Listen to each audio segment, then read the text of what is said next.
Sejam bem-vindos a mais um Previdenciando. E hoje vamos falar um pouquinho sobre pensão por morte. Desvendar aí todos os seus mistérios. E esperamos você para acompanhar esse vídeo com a gente. Vem!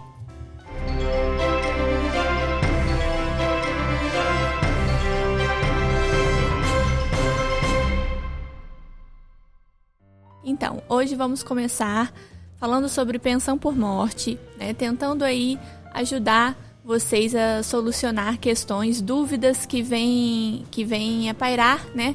Sobre a nossa vida quando alguém, né, alguma pessoa que mantém, né, a gente, que nos ajuda financeiramente, falece, né? E a gente tem uma redução aí da nossa renda. Então, vamos falar um pouquinho sobre isso. A primeira parte que a gente queria citar hoje são as pessoas que realmente instituem pensão por morte. Ou seja, quem é que falece e deixa uma pensão por morte, né? Quem são essas pessoas? Porque não vai ser todo mundo que vai ter direito à pensão. Primeiro porque a pessoa que faleceu não deixou a pensão, né? Não contemplou os dependentes com esse direito. Porque existem alguns requisitos, tanto para a pessoa que recebe, quanto para a pessoa que deixa. Exatamente. E aí a pessoa que deixa a pensão, ela tem que estar nos seguintes casos. Ou ela está recebendo um benefício do INSS, e aí esses têm que ser aposentadoria, auxílio-doença, LOAS, gente, BPC não é um benefício previdenciário, ele é um benefício assistencial. Então, ele não deixa pensão por morte. Então, por exemplo, se você tem aí um esposo, né, que recebe um BPC por idade e falece, você não vai ter direito à pensão por morte dele, tá? O LOAS não institui pensão por morte. Segundo caso, a pessoa tem que estar, né, contribuindo com o INSS ou não ter perdido a qualidade de segurado. Basta uma contribuição para o INSS e essa pessoa já é um segurado que instituirá pensão por morte para os seus dependentes. Então, ela contribuiu no mês de abril e aí em junho veio a falecer, ela deixa pensão para os seus dependentes. Isso aí. O que precisa ficar claro, assim, o que tem que ter em mente na hora de analisar a possibilidade de recebimento da pensão é a pessoa que faleceu estar vinculada ao INSS, ela ter a qualidade, ostentar a qualidade de segurado, tá? E esse segurado pode ser um segurado obrigatório, pode ser um segurado facultativo, pode ser até um rural, né, que eu acho que é o que você ia falar próximo. Sim. Mas ele tem que ter um vínculo com o INSS na data do óbito para deixar a pensão por morte, né? Para instituir a pensão por morte. O terceiro caso seria esse, né? A pessoa aí trabalhador rural, de que a gente já conversou alguns vídeos atrás. Ele não contribui diretamente com o INSS, mas ele é um segurado especial, então ele deixa sim pensão por morte para os seus dependentes, tá? Então, só relembrando, a pessoa não pode, assim, ter contribuído com o INSS por 2 anos, parou 10 anos, veio a falecer e aí seus dependentes querem pensão por morte.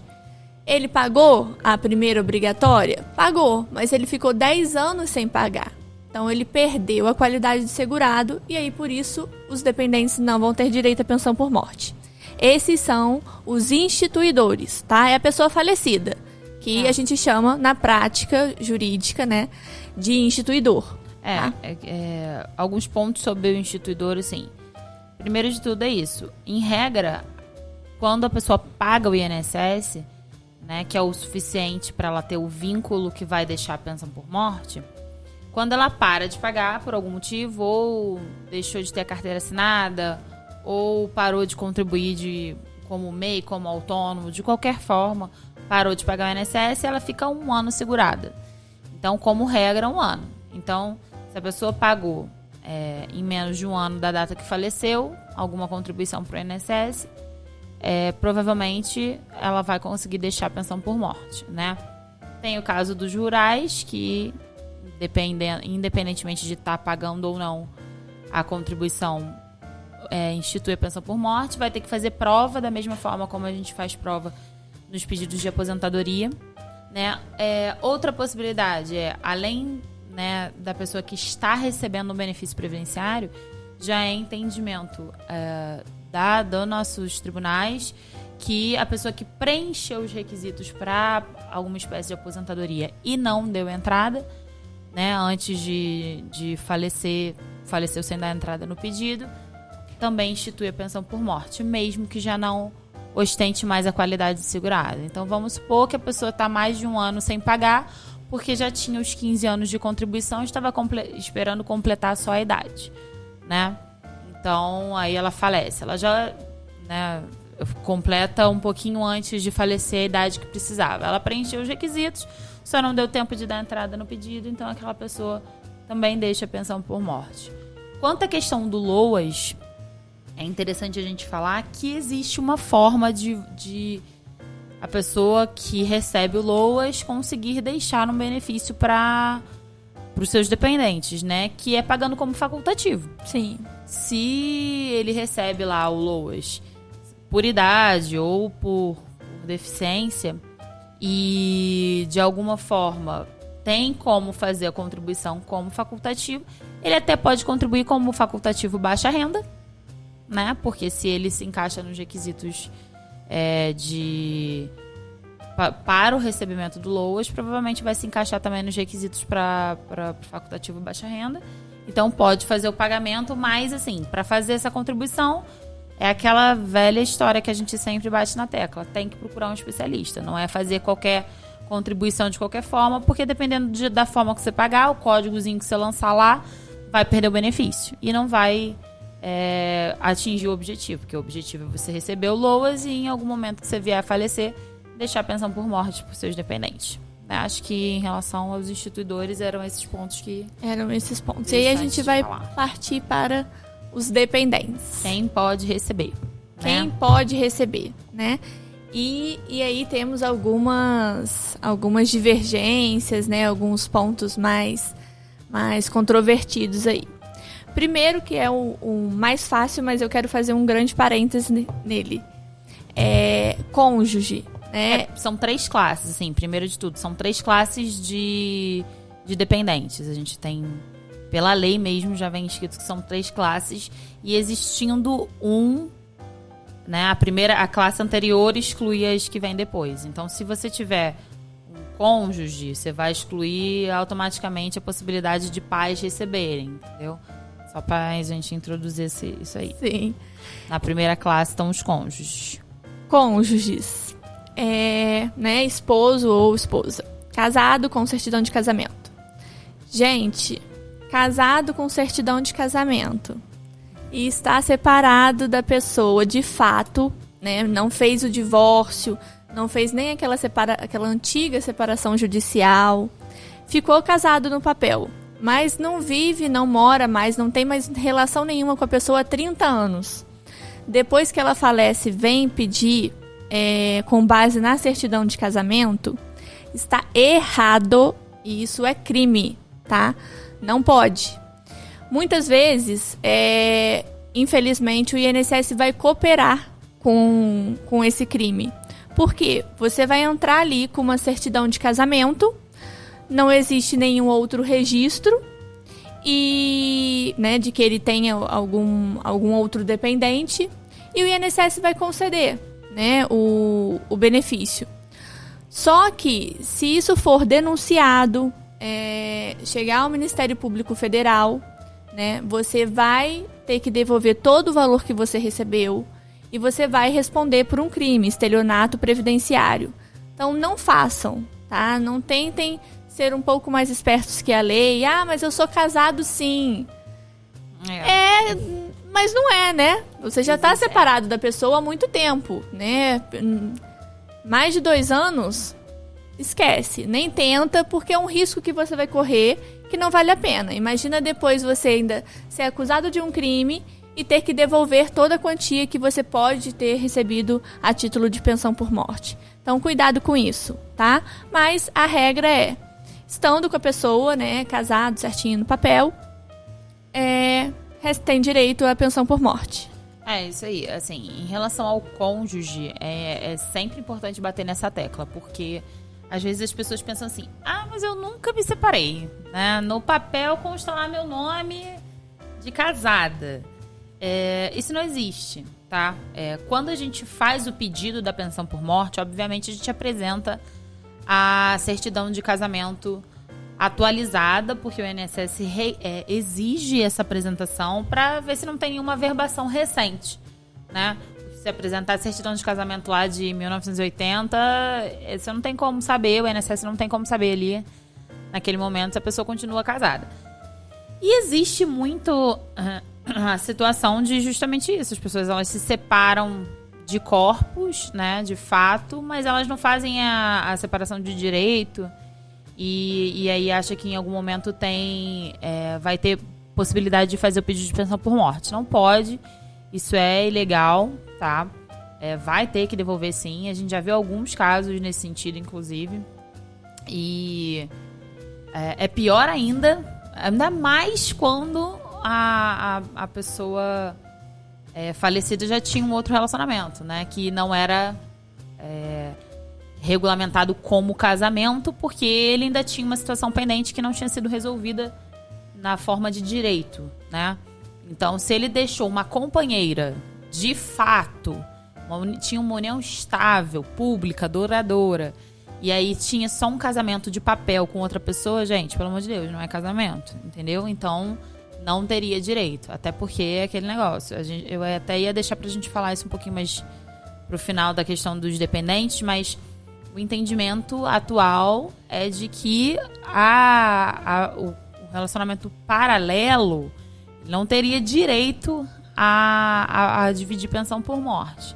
Então, se você, mesmo que você comprovasse que tinha um relacionamento junto com uma companheira e uma esposa, não teria direito. Imagina uma pessoa que já está separada há tantos anos do falecido. Não tem direito, não existe essa possibilidade, né? Aí, além do cônjuge, entra na questão do companheiro. E aí partimos pro outro lado, né? O companheiro também é dependente de primeira classe, assim como o cônjuge e os filhos. É a chamada união estável. Mas eu preciso ter uma declaração de união estável. Não, tá? É bom que você tenha, mas se você não tiver, outras provas vão suprir isso. E aí o companheiro, né, a pessoa que tá lá, vive junto, tem um relacionamento duradouro, com intenção de constituir família, né, às vezes até já tem filhos juntos, moram na mesma residência há muitos anos. Esses são os companheiros, né? São pessoas com um casamento sem ser registrado, né? Eles sim também vão ter direito, tá? Então, não tem discussão sobre isso. É fácil de que passe diretamente no INSS? Não, na maioria das vezes é negado e a gente tem que entrar com processo na justiça. Por quê? Justamente porque as pessoas não têm essa declaração de união estável. E aí, pelas outras provas, o INSS vai sempre caçar uma vírgulazinha ali, uma pulguinha, e vai indeferir em algum documento que a gente juntar como prova. E aí, na justiça é mais fácil, a gente consegue levar testemunha, e aí consegue comprovar, né, a sua união estável com o seu parceiro, e aí consegue a pensão por morte. É importante dizer que o INSS, ele trabalha ainda de uma forma muito arcaica nesse sentido, né? Eles têm um rol, uma lista de documentos que exigem. Então, se você não apresentar toda a lista que eles exigem ali de documentação, eles vão negar o benefício. Mesmo você tenha uma união estável simples e comprovadíssima, entendeu? Às vezes você tem aí pessoas que tinham filhos, né, de 30 anos de idade juntos, que já pessoas que têm o mesmo endereço há 20 e poucos anos. Enfim, tem inúmeras provas, só não tem o rol que eles determinam ali e eles negam. Não adianta. Aí a gente vai ter que ir para a justiça, na justiça tem oitiva de testemunha, as provas elas são melhor analisadas, o contexto todo é analisado de uma forma bem justa. E aí a gente geralmente consegue o benefício quando realmente existe a união estável. Acho que é até bom a gente falar, né, para as pessoas ficarem informadas, né, igual a gente sempre faz em questão de prova, do que você deve juntar, o que você deve guardar. Essa é uma situação, né? A união estável, que não tem uma certidão declaratória, né, de cartório, pública. É bom que você guarde alguns documentos para que você faça prova dessa união futuramente. A gente não quer nunca perder o nosso parceiro, né, o nosso companheiro, mas coisas acontecem e a gente tem que estar prevenido sempre. Então, assim, plano de saúde é em conjunto, ótimo, coloca sempre um dependente do outro, né? Plano funerário também, inclusive. Existem esses planos mais assistenciais, médicos, né, ou de dentista, odontológicos, e aí consegue colocar um dependente do outro, de repente em ficha de crediário, né? Um é dependente do outro, consegue comprar no nome do outro. Conta conjunta, seguro de carro que o outro conste, seguro de vida em que o outro conste como beneficiário, comprovantes de residência ao longo dos anos no nome dos dois, né? Isso tudo faz prova, são provas muito boas. Mas é claro, assim, se a gente puder dar uma dica de ouro, regularize. Faz uma declaração pública de união estável, que é sempre melhor do que ter esse estresse. Do que correr um risco, né? Porque um filho não é só a certidão de nascimento do filho que vai comprovar que você estava ali com a pessoa durante anos. Vai ser uma prova. É uma das provas. Como a gente falou na questão do rural, uma das provas vai ser a certidão de nascimento de um filho, né? A identidade de um filho. Mas não é absoluta e exclusivamente não concede benefício nenhum. Então continuamos na primeira classe. Continuamos na primeira classe, que agora a gente entra nos filhos, né? Então, e é válido mencionar que se tiver o cônjuge ou o companheiro e filhos, eles dividem de forma igual. De forma igual. É isso. Diferente aqui. Independentemente do regime de casamento, eles vão dividir a pensão de forma igual. Sim, então, terceiros, filhos, né? Filho não emancipado. Filho não emancipado. Filho até 21 anos de idade. Doutora, mas não é 18 anos que alcança a maioridade? Mas a nossa lei é uma maravilha. Ela é antiga e... não foi modificada até hoje. O Código Civil antigo dava maioridade aos 21, foi ficando aos 21, ficou. E aí, continua até hoje, filho até 21 anos de idade, pensão por morte, tá? E aí, só mais um parêntese aí dentro. Todo mundo pergunta isso. Pensão por morte, gente, é diferente de pensão alimentícia, tá? Pensão alimentícia a gente consegue estender se o filho estiver fazendo faculdade, estiver fazendo um curso, e aí consegue que o pai ou que a mãe, né, consiga pagar a pensão por mais tempo, além dos 18 anos, que é o que rege, né, a área de família, o Código Civil. Pensão por morte, 21 anos acabou. Não importa que está fazendo curso técnico, faculdade, nada. Não faz diferença nenhuma. 21 anos, completou, acabou. Tá? Sim. Então, filhos até 21 anos, não emancipados, né? A outra exceção para os maiores de 21 anos, filhos maiores de 21 anos, é invalidez. Forem inválidos. E aí é uma nomenclatura, né, antiga, né, a questão de invalidez, mas são os deficientes. Então, sim, se você tem um filho deficiente, né, maior de 21 anos, e você vem a falecer, ele é seu dependente, ele tem direito a receber a sua pensão por morte, tá? É isso. Esses foram os dependentes de primeira classe, né? Se não tiver nenhum desses, não tiver, o falecido não tiver deixado nem cônjuge ou companheiro, nem filhos menores de 21 anos e nem portadores de nenhuma deficiência, a gente passa para verificar a existência dos dependentes de segunda classe, que são os pais. Isso. Né? Só, a gente fica num bate-papo, né, gente? Aqui é um bate-papo, a gente vai se complementando o tempo todo. Ela já mencionou isso, mas só relembrando. Então, tendo uma esposa e tem 2 filhos, né? Vai ser dividido igualmente entre os 3. E os filhos são menores de 21, né? Estamos dando um exemplo aqui.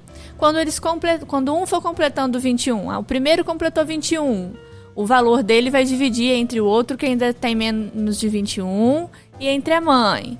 Aí o último completou 21. O valor dele passa a ser todo da mãe, tá? É isso que acontece.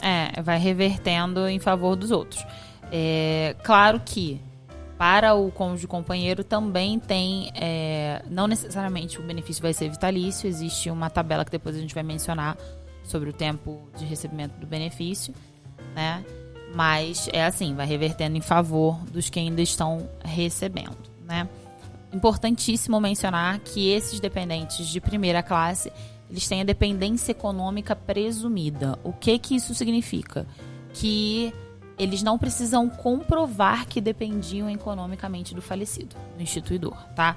Eles só de ostentarem a qualidade de cônjuge ou companheiro e filhos, eles já têm direito ao benefício, né? A partir daqui, da segunda classe para frente, a gente vai ter que comprovar a dependência econômica, ou seja, para ter o recebimento do benefício, os dependentes de segunda e terceira classe vão ter que comprovar que dependiam economicamente daquela pessoa que faleceu. Então, vamos lá. Segunda classe, né? Os pais. Pais. Meu filho estava contribuindo, né, com o INSS, ele era entregador e sofreu um acidente de moto, veio a falecer. Eu vou receber, então, a pensão por morte do meu filho, né? Pai e mãe? Depende. Justamente dessa questão econômica. Você dependia do seu filho para sobreviver, para manter a sua subsistência? Se não, se você não tiver provas disso, você não vai ter direito, né? Nesses casos, o que a gente mais utiliza, né, uns exemplos mais simples, são os filhos que ainda estão em casa. Sim. Né? Que bancam a casa. De repente, aí uma mãe solteira que tem... até tem mais de um filho, mas um dos filhos, ele que trabalha, ele que sai todo dia, ele que tá ali pagando a conta de luz, de água, e a mãe não tem renda, às vezes é uma pessoa doente, e esse filho vem a falecer, ela sim é uma dependente desse filho, tá? Isso aí. A gente já conseguiu benefícios, né, é raro, são situações mais raras, porque é difícil as pessoas falecerem e não deixarem dependentes de primeira classe, mas acontece, a gente já fez pedidos de pensão de pais, né, e era exatamente essa situação, a pessoa morava na casa dos pais, morava com ambos os pais, a pessoa bancava a casa, pelo menos contribuía 90% com as despesas da casa, então a renda dela era indispensável para a manutenção daquela casa, para a subsistência dos pais. Então, na hora de fazer o pedido, a gente conseguiu reconhecer, mas é aquele negócio, é bem parecido com a questão da união estável e da comprovação de atividade rural. Tem que apresentar bastante documentação, né? Você vai ter que apresentar... Aí entram como prova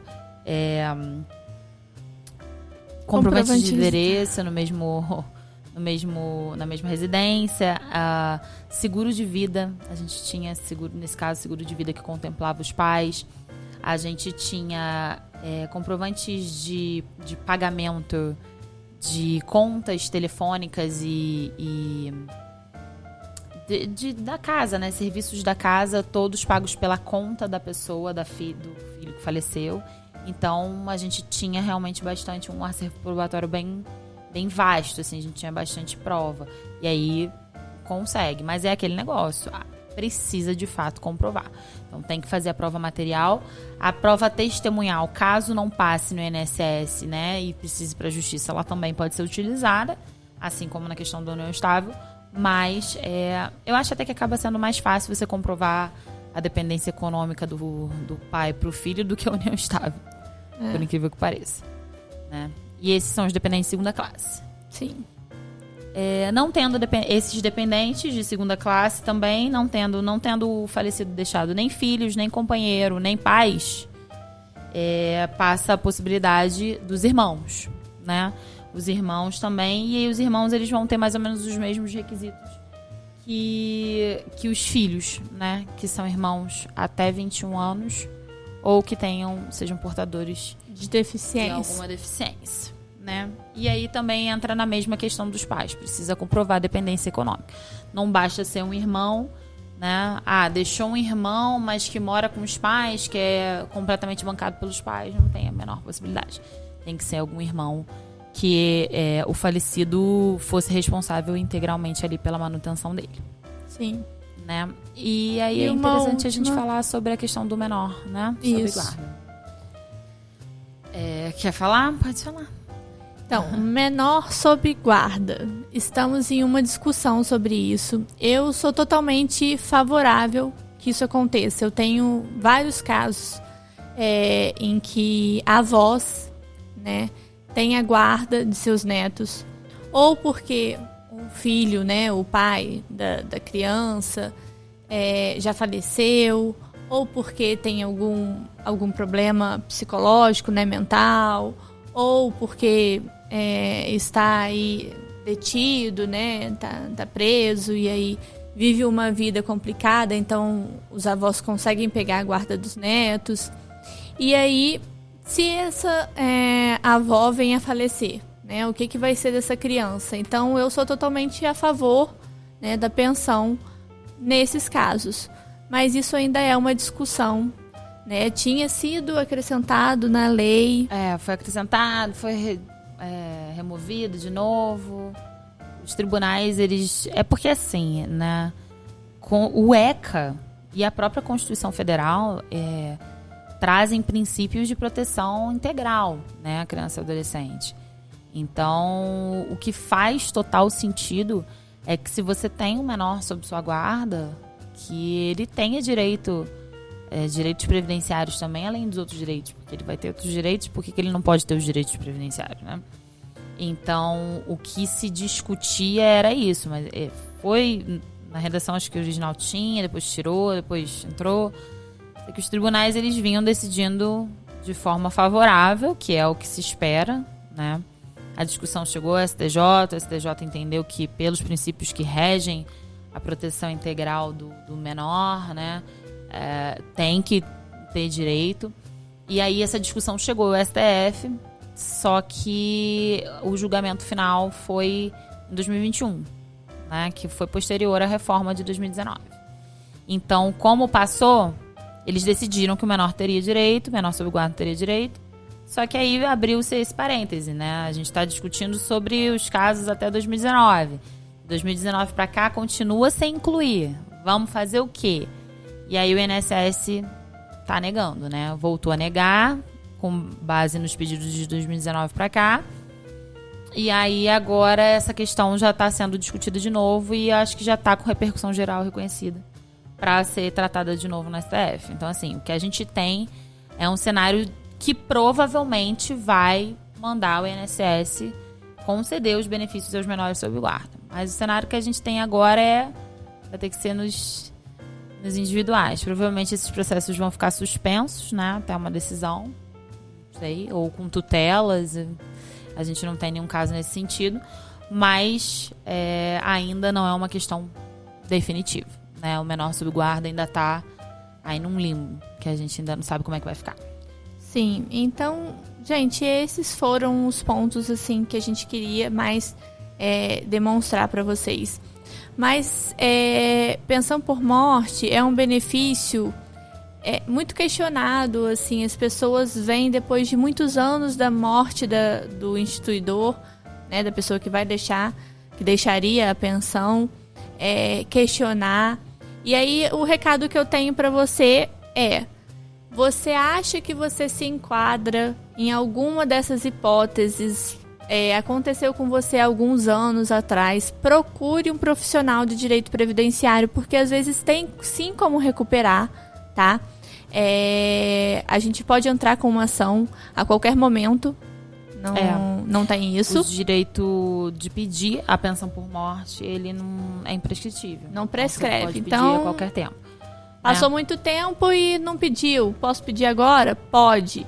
Então, assim, acha que tem alguma chance? Procura sempre um profissional da área, porque ele pode te ajudar e aí, de repente, você tem aí um benefício que você nem sabia que tinha direito, mas vai conseguir e aí vai aumentar aí a sua renda, que a gente sabe hoje o quanto está difícil manter nossa subsistência. Então, busque sempre seus direitos, né? Assim, sobre a pensão por morte, acho que ainda tem só mais alguns pontos que é importante falar. Primeiro, quanto ao companheiro e cônjuge, os prazos de recebimento da pensão nem sempre vai ser vitalício, né?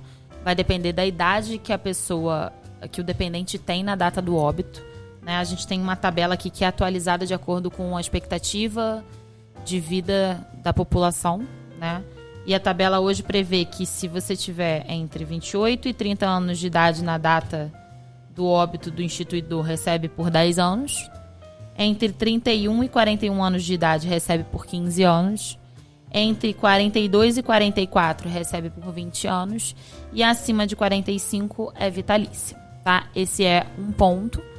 É importante também ver... Tem algumas peculiaridades também sobre o tempo de duração do casamento, da união estável e o tempo de contribuição que o instituidor fez, né? Quanto tempo que ele pagou para o INSS de contribuição previdenciária, para definir quanto tempo que a pessoa vai receber. Então, aí é mais um motivo para você procurar um advogado especialista. A reforma trouxe uma previsão também de possibilidades de complementação de contribuição previdenciária que tenha sido feita a menor, né, para o caso de pedido de pensão por morte. Então, mais um motivo para procurar um especialista, né? Tinha mais um ponto que eu queria falar, mas agora eu não tô. Acho interessante a gente falar sobre relações homoafetivas. Instituem pensão por morte da mesma forma, tá, gente? Tanto na união estável quanto no casamento. Mais ainda no casamento. Mais ainda no casamento, mas união estável também, tá? Não tem nenhum problema com isso. A gente consegue, às vezes passa no INSS, às vezes não passa por conta de ser uma relação de união estável, não por ser de relação homoafetiva.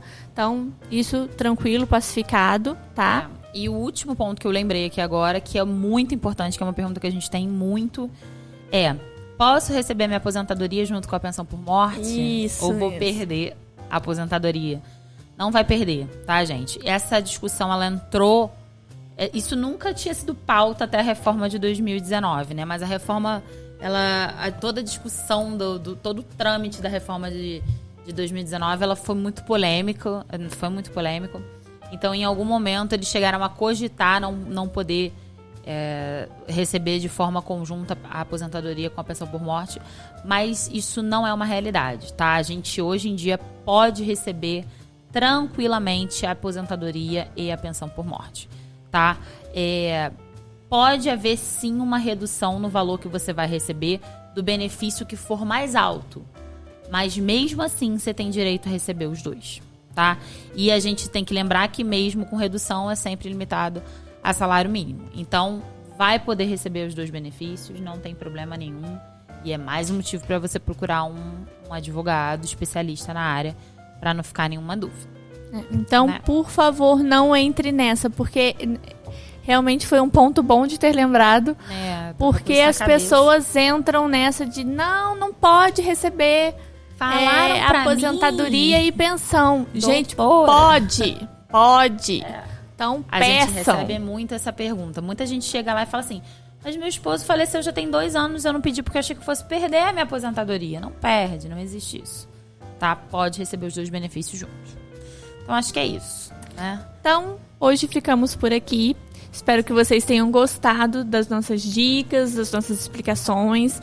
Espero que curtam o vídeo, compartilhe com quem você acha que tem direito, deixe seus comentários aqui embaixo, né? Às vezes tem alguma dúvida, às vezes vai pensar assim, doutor, eu dei entrada, mas o meu foi negado e eu não sei ainda, não entendi por quê. Manda aqui pra gente que a gente verifica, né? E te dá um apoio aí, todo um suporte. Então, aqueles 3 Cs, curte, compartilha e comenta, né? Gente, até mais, até o próximo vídeo. Até, tchau, tchau.